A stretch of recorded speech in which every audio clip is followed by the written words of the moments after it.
Po sa inyo pong lahat. Salamat po sa Panginoon na sa kaligtasan po. Unworthy, undeserved. Basta Bible school yan, Bible school. Ang katotohanan po na ating pong nababasa through Biblia. Yeah. I try to speak English. Yeah? Pero, salamat sa Panginoon na napakabuti ng Panginoon. Bakit po? Kasi kilala ko ang buhay ko. Man. Kilala ko ang buhay ko na ako'y isang putik. Yun, alubok. Pero salamat sa Panginoon na biyaya ng buhay na ipinagkakalob niya sa atin. Lagi ko nga po, pag ako'y nagising sa umaga, Panginoon, ano yung purpose niyo po sa akin? Bakit ako'y binubuhay niyo pa? Naglalaba.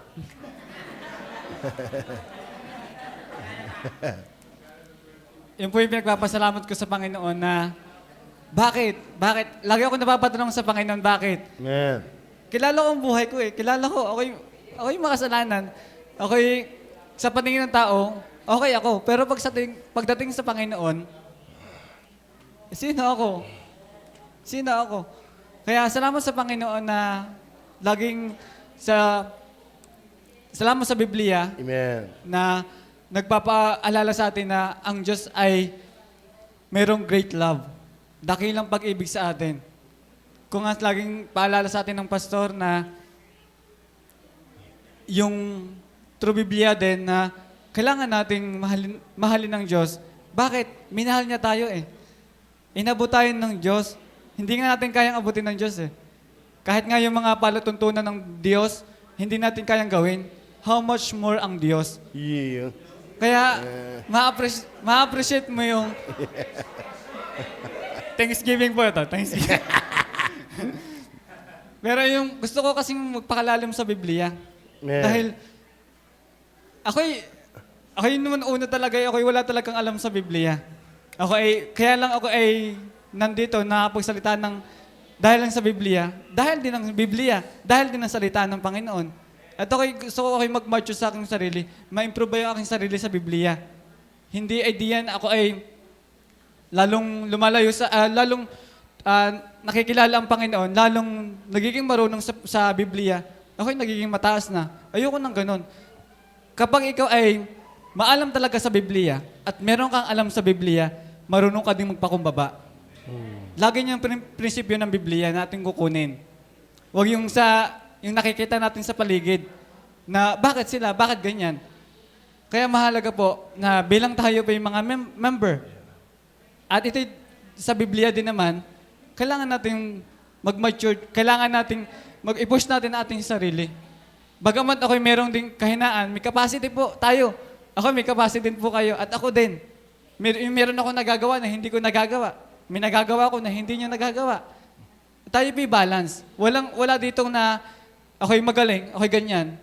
Wala po, kundi pantay-pantay po tayo sa harapan ng Diyos. Pantay pa tayong inibig ng Panginoon.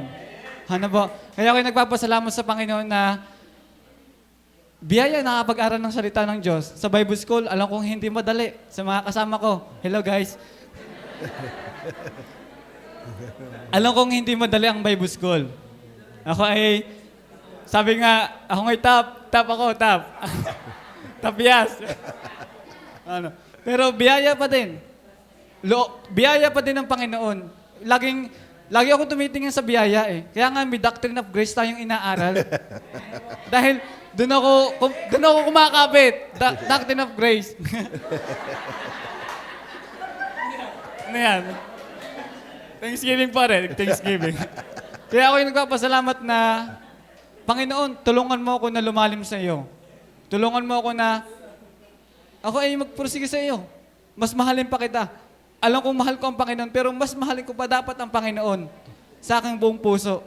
Lahat na aking ginagawa, na aking mga ministry, salamat sa pinag-aalab sa akin, pinagkakatiwala sa akin ng Panginoon sa mga ministry. At salamat sa aming pastor na nagme-mentor, lalo sa aming mga manggagawa. na mahal ko ang aking pastor. I love you, pastor. Di po, sa totoo lang.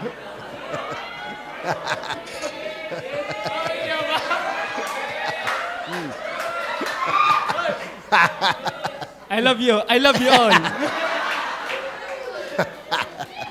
Ako'y saludo sa aking pastor. Kung lagi niyang ina-appreciate, laging binabahagi na kung ang ating pastor ay prayerful. Ako'y salamat doon. Ako'y hindi prayerful. Ako'y nagpe-pray, pero hindi ako katulad ng aking pastor. Ano po? Kaya ako'y nagpapasalamat sa aking pastor na, Pastor, thank you po. Salud po. Mahalin natin ang pastor. Alam ko nagkakamali ang ating pastor. Pero hindi ba tayo nagkakamali? Sa totoo lang, bakit kung ang pastor napupulaan natin ang kanyang mali, tingnan natin ating sarili. Man. Tayo nagkakamali din. Ang pastor nagkakamali din. Mahalin natin. Lalo ng pastor, hindi natin nakakalakad. Tayo nakakalakad. Huwag na yun. I love you po, I love you. Hindi, sa totoo lang po. Lalo yung mga senior po natin, ako'y nagpapasalamat talaga sa mga senior natin. Lalo higit ang Biblia. Kung pwedeng mawala ating senior, pero ang Biblia mananatili magpakailanman. Saan tayo hahawak? Biblia pa din. Man. Kaya yung prinsipyo ng Biblia, naway maging prinsipyo din natin. Mahalin natin ang Biblia, minamahal tayo ng Biblia, at higit ang Diyos, mahalin din natin siya. Babalik tayo at babalik sa Biblia. Kaya yung pagpapasalamat ng buong sa Panginoon, gusto kong iparanas sa iyo, ipakita po sa inyo na kung ang Panginoon ngayon nagmahal, ako'y magmamahal din.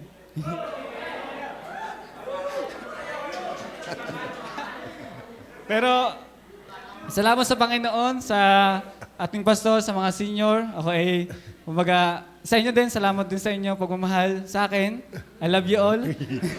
Salamat sa mga blessing na natatanggap ko through sa ating mga member sa dito. Salamat sa inyo na kahit simpleng token, simpleng bagay, yun po yung malaking tulong na sa akin. Kahit yung 1K, thank you po.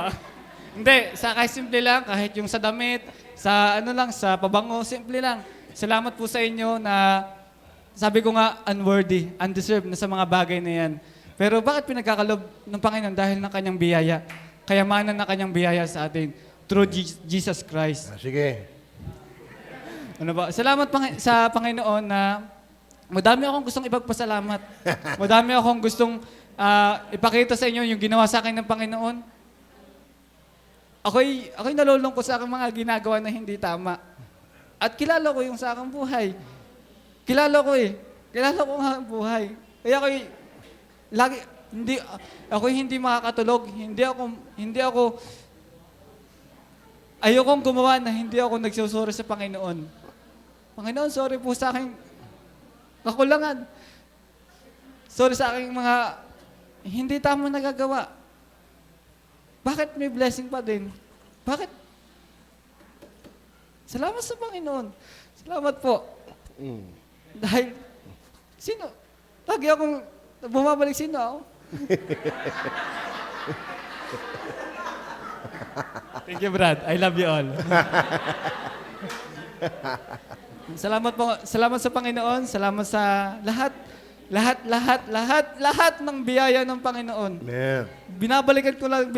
Nung ako'y nasa bahay, ako'y nasimba, ganito ding panahon na tag-init.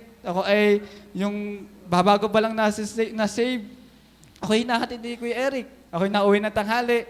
Then nung naunawaan ko, ako'y naghahapon na. Laki ng pinagbago sa akin ng Panginoon. Bakit? Ang Diyos ay buhay. Kaya nga yung ipinash ko po kanina na yung ministry, The Real Treasure, gusto ko niya apply sa aking buhay. Alam kong naririnig na natin yon sa ating pastor. Pero sa atin, gaano natin kamahal ang ministry na ipinagkalob sa atin ng Panginoon? Alam ko naman, hindi tayo lahat nakapaghayo. Alam ko may mga ginagawa ka din kayo. Pero sana naman, huwag naman mawala sa buhay natin na tayo ay lalayo sa ministry dahil lang ng ating mga trabaho. Huwag nawang mangyari. Huwag nawang dumating sa punto ng ating buhay na hindi ako malakas. Alam ko naniniwala na hindi tayo malakas tayong lahat. Pero bakit ako nagpapatuloy? Bakit tayo nagpapatuloy? Dahil may biyaya palagi ang Diyos. Lagi niyo po ilalagay niyo sa inyong isip, laging may biyaya ang Diyos. Kahit ba ako nagkukulang? Kahit ba ako may kasalanan? Yes. Kahit nga wala pa tayo, minahan na tayo ng Panginoon, how much muna tayo na Yeah. tayo ay naging tao na. Kaya kung gaano kalalim ang Biblia, ganun tayo magpakalalim sa ating buhay, paglilingkod. Bakit mayroong nawawala? Bakit mayroong hindi nagpapatuloy? Dahil mababa ang tingin sa Biblia. Kaya salamat po sa Panginoon, Pastor. Salamat po sa inyo po na pagtitiis sa akin sa mga bagay na hindi mo unawaan po. Ako po ay humihingi po ng pasensya. At ako din po mga member. Ako po ay lakas ng loob na humihingi ng inyong sorry sa mga bagay na hindi po nagkakaintindihan, sa mga bagay na pagkakataon na merong yung mga tampo, ganyan. Ako humihingi po ng pasensya. Dahil ang gusto ng ating pastor sa ating iglesyang ito, tayo magkaisa.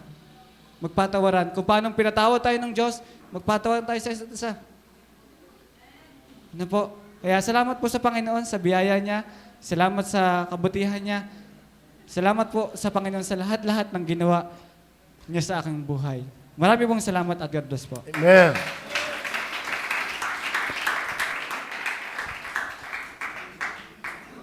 Amen. Salamat po kay Brother Jander. Yan po ang epekto nung galing po kami sa init, tapos pumasok sa lamig. Then,